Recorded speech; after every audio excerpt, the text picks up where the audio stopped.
fucking crawled. We're just going to sit here and do nothing for 35 fucking minutes. Just like Crawl didn't do anything till 5 minutes before the fucking deadline. Oh my God. You So just did sorry for the more than podcast Crawl did listeners. all day yesterday. I'm so sorry for the podcast listeners who are probably click on this. The first 15 seconds is nothing. They're wondering, where is it? Turn it up and then get crawled. Oh, do you have any thoughts just in general before we start diving into this bullshit? Um, General thought. I don't understand the idea of doing nothing. Why why can't it be one or the other? Why are we still undecided on what we want the rest of this year and next year to look like? That's what I don't understand. We'll get into details, but I mean, good God. look at actual organizations. Look at the Toronto Blue Jays, who traded a kind of, truthfully, ailing Kevin Gossman that is not up to par with what he has been. They ship him away. Forget where he went to. I think he might have gone to the I don't remember where he went.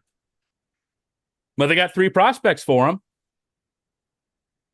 That was good for him, like. And then they come back and they get Jose Siriano from the Angels, who has more club control. And that's, if we were gonna, that's what good teams do. At the very least, we could sell off pieces, get some decent prospects to use as trade fodder next year. No. No. No. Hey, even the Pirates had a better day than us. Yeah. Well, and did things. they're in a similar position we are. Like, it's not like they're well in the wild card race. The only team that I think you can sit there, you can't even say that. They just had a worse trade deadline day with the Yankees, where the Yankees did absolutely nothing. Really surprised by that. Which, again, like, we'll talk about a little bit more, but it's a team 3.5 games out of the division lead. Yeah, the Tampa Bay Rays are like, they're kind of dominating right now, but they needed a catcher. Why aren't you doing more? They needed a catcher so badly, and they just didn't get one. I know, friend of the program, Ethan I think Sargent. They genuinely did not want Tyler Stevenson. And when Clearly. Elliott went and when Adley went, I think they just kind of were like, we're going to sit and not do anything about it. We'll talk about that in a minute, because I think there's a reason why they didn't want Tyler Stevenson, and that's because, Nick Krall, but because last episode, we sat there and we ripped a list off of our upcoming free agents, players that we thought could have some trade value, talked about them. Who should we get? Who shouldn't we? Let's start with Brady Singer, which we both were like, go. He's got to have some trade value. Apparently, no market. And despite the fact that apparently there's no market for him, we put it out there that we're going to give him like a $20 million qualifying offer and try to keep him in the spring. Which, hey, he doesn't deserve $20 million. I think we got scared from what happened with Nick Martinez last year, where we thought, oh, that was just a flash in the pan. And now we're going to be in this to where, we probably should keep, because we probably should have kept Nick Martinez. And he's a leader. We're gonna keep Brady Singer. I can't. Nick Martinez's value for both the starting rotation and the bullpen, what it should have been very clear. And yes, we agreed at the beginning when we started this podcast. This was one of the first things we talked about was offseason moves, but I think we agreed that Nick Martinez, we should have held on to him. Yeah, but to turn around and then say we're going to give Brady Singer $20 million, it just doesn't. It makes no sense. No sense. I'm hoping they change their mind on that. We'll see. I I mean, don't we'll think. see how he looks in the second half of this season. He's got a lot of Yeah, pressure on you know himself what? now. You know what? You said it best last podcast. He has looked better Mhm. as of recently, but I am so sick of watching him play that I don't really care. I wanted He him gone. he's the perfect example of sell high at the deadline. And I think that that's the biggest thing. We'll get to what Nick Kroll said after the deadline in a minute. But I think that I don't think he could sell a hamburger at fucking McDonald's. Well, clearly, I mean, we'll get into this more. The low deal, that's sell high at the deadline. He is a clutch bat, good OPS, and you gave him away for fucking nothing. We Nothing. Yeah. Let's go. Let's keep going through. Well, yeah, we'll start there because like Pierce Johnson and Gino, there wasn't a market there. Gino is batting like I one for his understand. last 29. He's Like expensive too. I understand. there's not a market there. That one's whatever. Pierce Johnson, same thing. He's just kind of meh. You know, he's more somebody you probably would throw in on a deal. Yeah.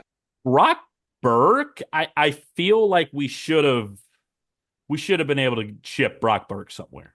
Yeah, you said it best in our podcast notes. There's just no way there wasn't a market for a Yeah. lefty and in that position. And he's been a great addition to this team this year. Are we going to keep him? What's the plan? That's what I keep going back to. Nick Kroll, what is the plan right now? There's What do you want never to there's never do? been a plan. There's no that's what I'm there's just no way there's a plan right now. I think he got to deadline day. He got to yesterday and he was like, "Okay, I'm going to sit here and listen for offers."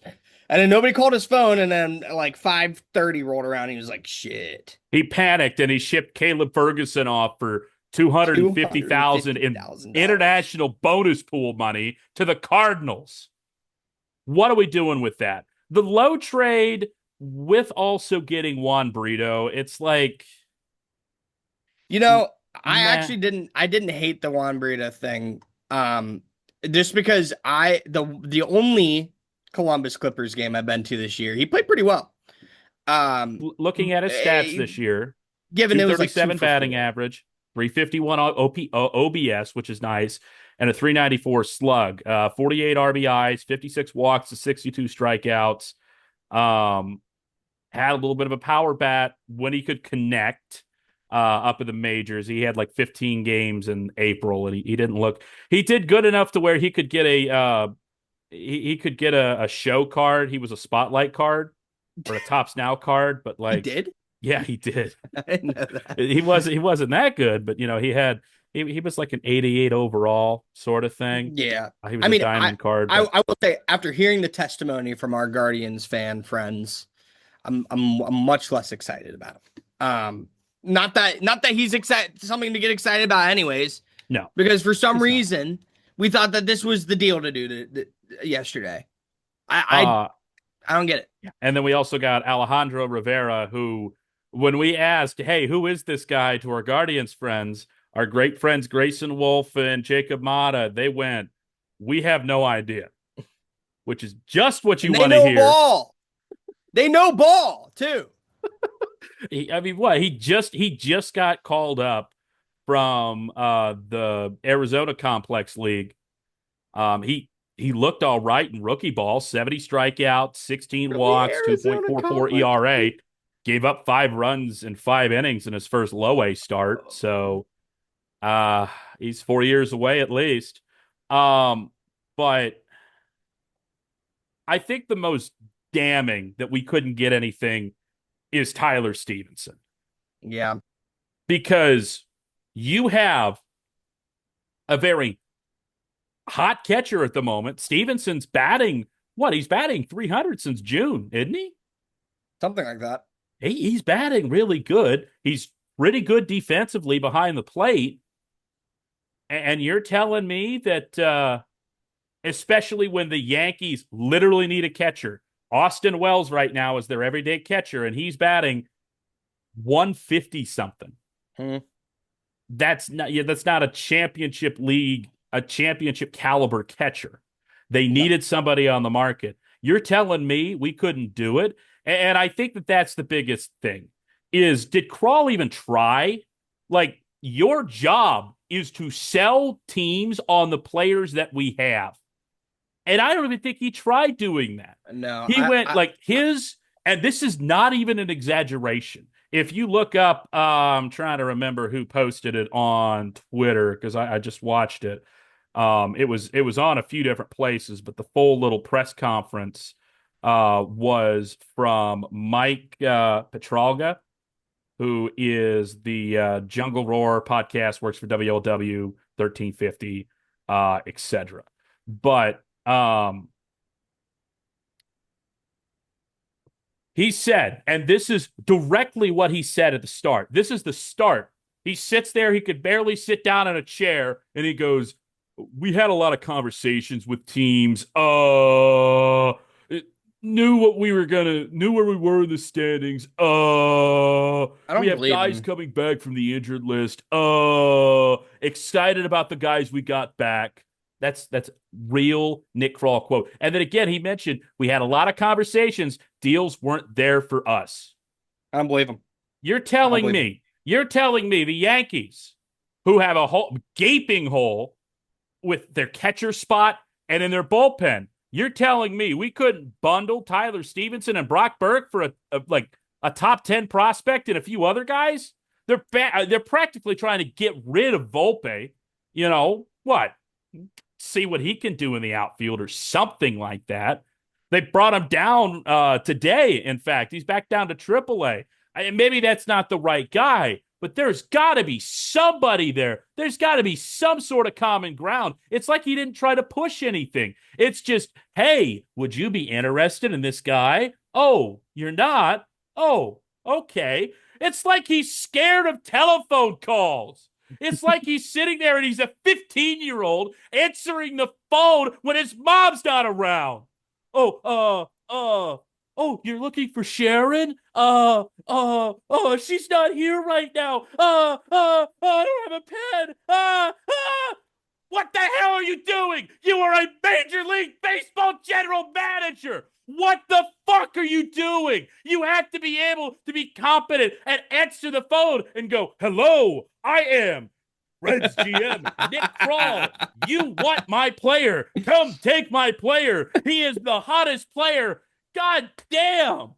Like, you're kidding me. We need somebody like Cedric Granger out there who could sell anything from Cutco Nye. He could sell anything, our buddy. And no, instead, we get somebody who can't sell a fucking paper bag at Aldi's. I can't do it. It's the frustration. I imagine that Nick Kroll was answering the phone from the Yankees, and they were going, "Okay, what about Elmer Rodriguez?" And he went, "Who? Choose another." "What about Dax Kilby?" "Who? Choose another." "What about Ben Hess?" "Don't know that guy. Choose another." And then he just threw the entire prospect list until he was like, "You know what? I haven't heard of any of these guys. I think we should not do this deal."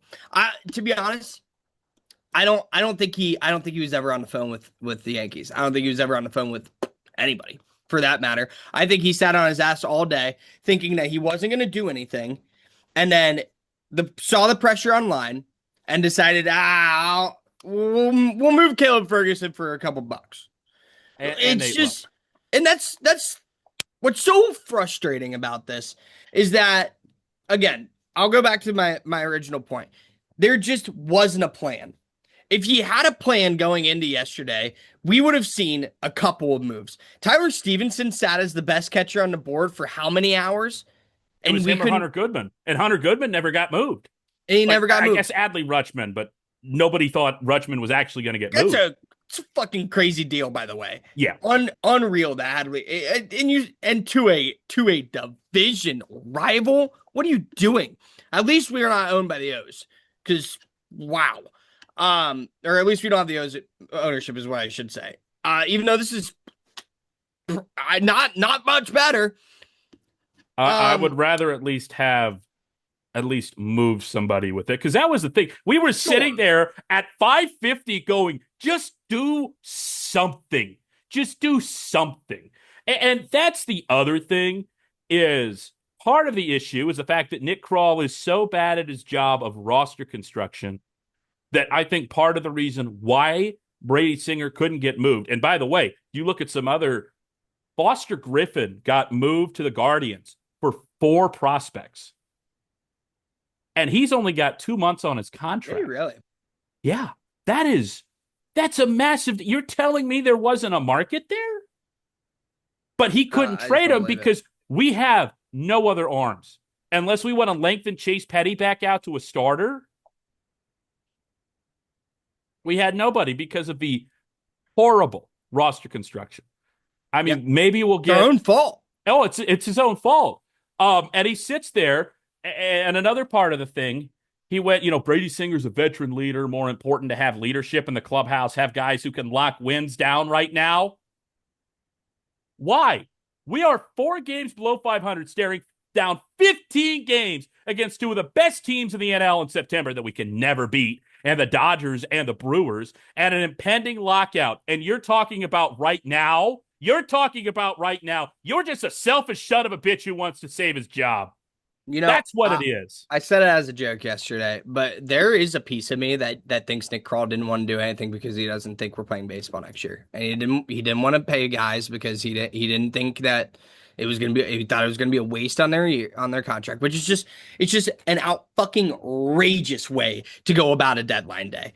Which outrageous. It's even stupider because if you consider the fact, wouldn't you want to get rid of guys like Brock Burke, like Emilio Pagan, who are on multi-year deals? How did Emilio Pagan survive yesterday? They're on the other side of 30. And you're telling me that you want to keep them around where they're not doing anything for at least 4 or 5 months? We're excited about the group we have. Sense. We're not excited about the group we have. No, we're not. Nobody is. You are because we need help. Think that you can save your job. He said Lord. that. He said that in the press conference. It's actually unbelievable. And then you have the writers there. Oh my God. You had a few writers that sat there and then you had one guy who was sitting there trying to write an article about, how did the trade deadline thing shift without saying there was going to be a lockout after the Skubal trade, and he completely botched that question, and that was the last question. He got grilled for 3.5 minutes, and that was it.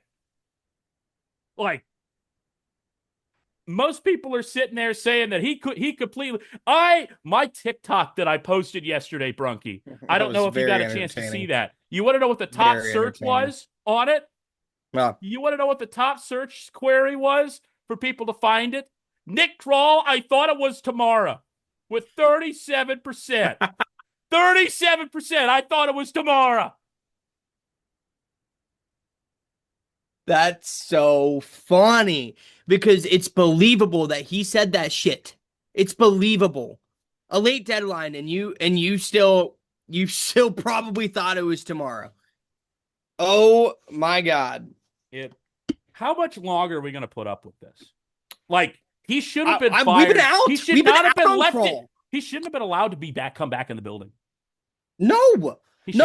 We have been done with Krall since when? The end of 25, 24? Before that, I would say his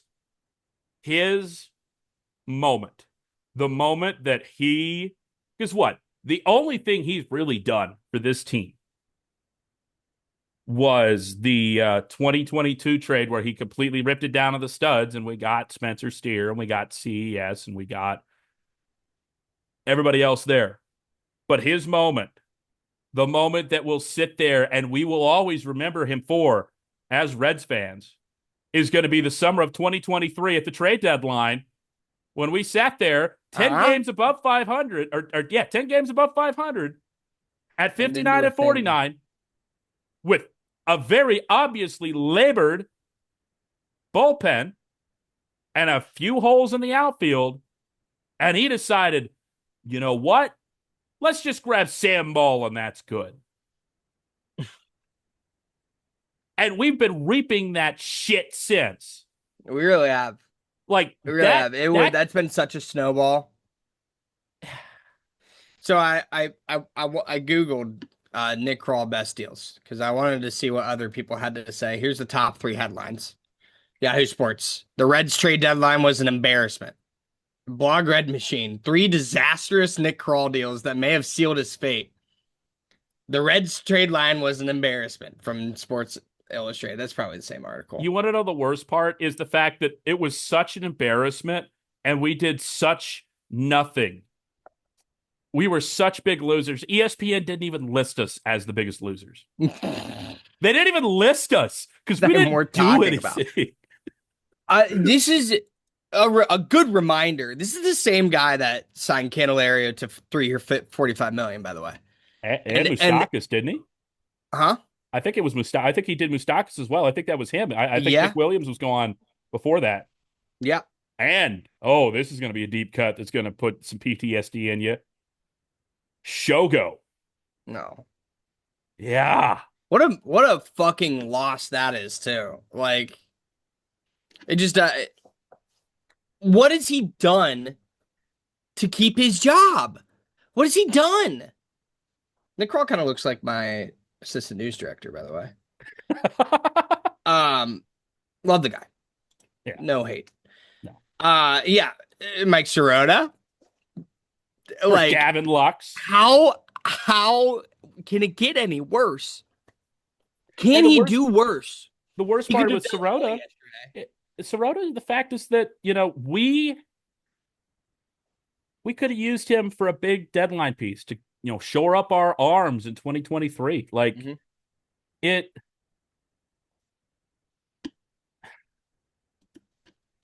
I know it's genuinely like I want to say mean things, but I just cannot get it out of me because it's so bad. It has left me legitimately speechless that this guy still has a job. I cannot believe it. I really cannot. You went to bed at like 6:30 yesterday, and I genuinely don't know how you could have gone to bed with that. I was on Mars until like 7:30. I was mad, and I was you. So Carl did right after the trade deadline. Carl asked me if I wanted to record, and I was like, no. I am going to bed and I'm forgetting about this. I will have a better day tomorrow. And then today, I had the worst day ever at work. Besides the fact. Now I have to come here and I have to talk. I also lost a dynasty game to Ethan. Oh, yeah. Now I have to talk about this shit. Because what am I supposed to say? Oh, we'll go get him next year. What are we going to go get? A lockout. Are we even going to play baseball? We didn't deal anybody. We didn't get anybody. What was the plan, Nick Krall? What was the plan? He panicked. He had no plan, and he panicked. And now we're stuck here. Now we're fucking stuck for another month and a half watching a terrible baseball team. Look at September. We played Milwaukee and then the Dodgers, and then I think we come back home to play the Dodgers. Hang on. No, we come back and play Milwaukee, the Brewers again. Then the Dodgers, then Milwaukee, and then the Dodgers again. And then Chicago, and then Atlanta. And then Toronto, who, whatever, they don't have a great record. They bought. They bought at the deadline. It's so bad that Joey Votto wants to take the clock back. Take the clock back, Joey. Please. Joey, I'm sorry that this is your legacy. I'm sorry that this team is your legacy right now. I'm sorry that we didn't give you a championship. I'm sorry for a lot of things, Joey Votto. I am sorry. I'm so sorry. This is a fucking nightmare. Yeah. I am not having fun. And again, who do we get out of this? We basically got, in Juan Brito, we basically got CES again. Yeah. And a pitcher that is barely cracking low A, has some promise, but won't be ready for at least 4 years, if ever. How old is he? He's 19. Yeah. And again, he just got called up to single A, low A, and got shelled in his first start. what's up with him. Let's do a little more research. Did he go to college or no? No, I think he was an international pool. Yeah, that makes sense. That does make sense. Oh, yay. They've already updated. He's in our system. Yippee. Yeah, like 3 ERA. He could be something. He's 53 innings pitched. It Yeah, was- again, he could be something. He's 19 years old. Yeah. He's 19. You got to get Nick prospects. Krall, what are you doing? Like maybe I do think that he'll be somebody that could be in the top 30.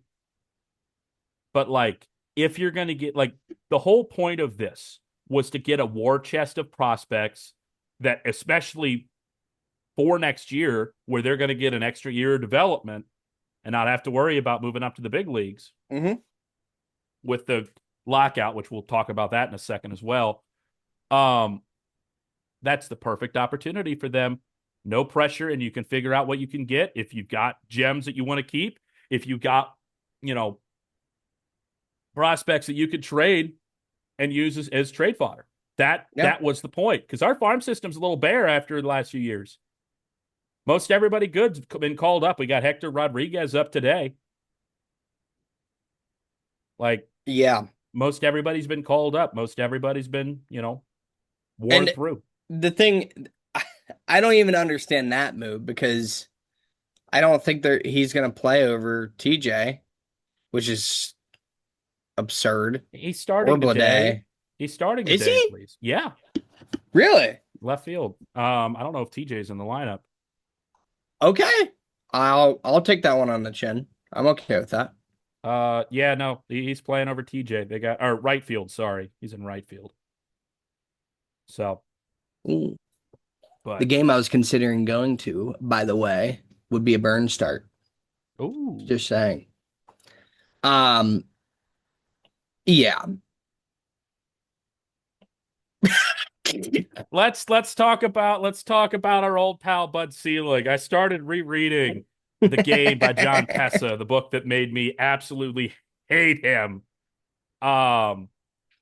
After it's guaranteed that we're not going to have a season next year, as I feel it's collusion, because you're telling me that the star prospect of the deal for Tarik Skubal to go to the Dodgers was a 28-year-old AAA pitcher? Are we serious? Coming off of Tommy John? Are we being for real? That's what it is. Him and Zaire Hope, which looks like a pretty good outfield prospect, but that's all you could get to trade Tarik Skubal to the Dodgers? It had to have been something. Because what was that deal that the Yankees offered before the season? Lombard, I think Rice? Lombard, Rice, you had Cam Schlittler in there. Yeah, I mean, the difference in those two deals. The issue is Boris stuck his nose in there and said, oh, he's going to sign with the Dodgers anyways. Right. So that was part of it because it was a true rental. And then it's collusion because they are using this as a pawn to be able to force the cap on.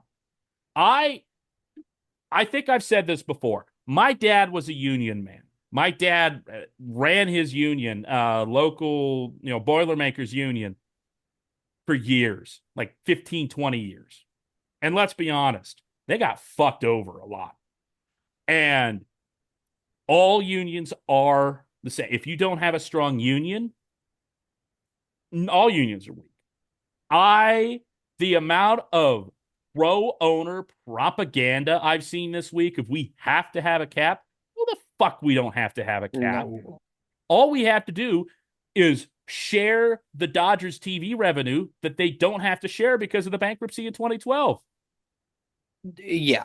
To be honest, I understand the players making the case. Like Sal a couple weeks ago said that he doesn't want a cap. And I understand that because Sal is a guy that's going to look for a contract like what these guys are going to get. So I understand the players feeling that way. What I can't have are the fans that try to justify it. I mean, some of these burner accounts on Twitter, like they are just lost in the sauce. And they would rather see baseball played in 2027 than this problem solved. Mm-hmm. Let's kick the rock down the road. That is unacceptable. That It needs to be solved right here, right now. And I think the Tarik Skubal deal was the nail in the coffin. It cannot be allowed. It just cannot be allowed. Yeah. And they've been kicking the can down the road honestly, since the 80s. But here's the issue is the owners, very much so, are still stuck in the 1990s when they were all poor. Or poor. They still try to cry poor. You're not poor anymore. Mm. You have a $1 billion TV contract that's going to get even more lucrative as long as there's not some massive, massive fuck up, which there's going to be with this lockout. But I mean, as long as baseball in some form comes back, you're going to get a multi-billion-dollar deal for these, for your national TV rights. Don't cry poor. You're not poor.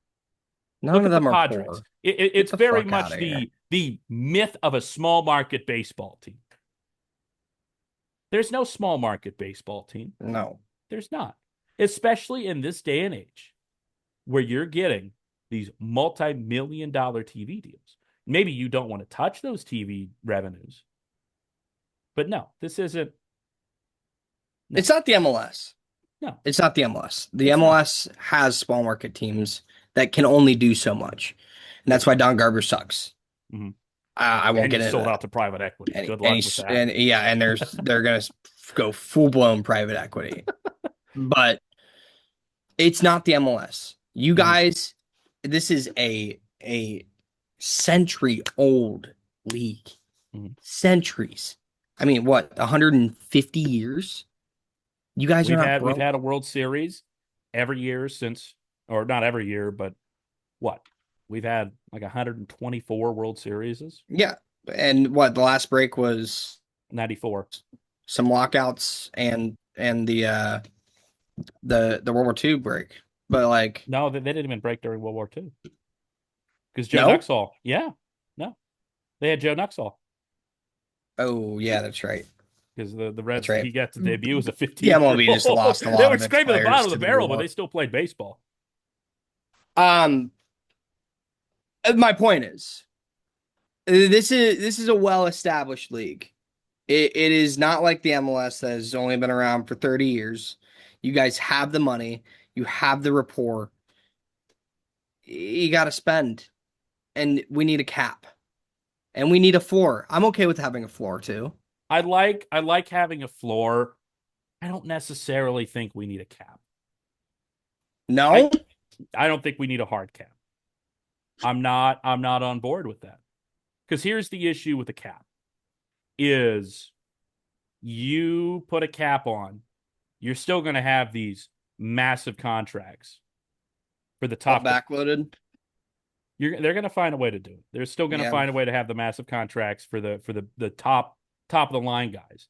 And who it really hurts is the guys like Tyler Stevenson, who can probably go out and get, he could probably go out and get like a nice little 3-year, $60 million deal in free agency. He's not going to get that with a cap. No. They're not going to be able to afford that with a cap. That's the thing. You got to look because it's not the big guys. It's not the big guys that got to worry about a cap necessarily. Right. It's the guys in the middle. I think a lot of the arguments around having a floor is that like who would want to own a team then? Anybody that's owning a team is already worth billions of dollars. And that's the point that they can agree on. They both agree on having a floor. And even the players, they're okay with giving big teeth to the luxury tax in their first proposal. But the owners don't want that. The owners want a cap so that they have a set amount of money that they have to spend, and they don't want to spend any more than that. Even though I understand. Billionaires. I'd be happy with a high cap, but I don't know. Unfortunately, like the really big market teams are just going to keep being dominant if we don't have some sort of parameter. Um, I agree with you though. Four is most important, and we see it at the Cincinnati Reds, especially. I We really think do. that if you give, because also you get rid of deferred contracts as well, and you get rid of that loophole with the TV rights, then the Dodgers don't have the extra $200 million they do a year Right. to give to these players. You, you know, they can't kick the can down the road when they're going to get millions and millions more from these TV deals, Yeah.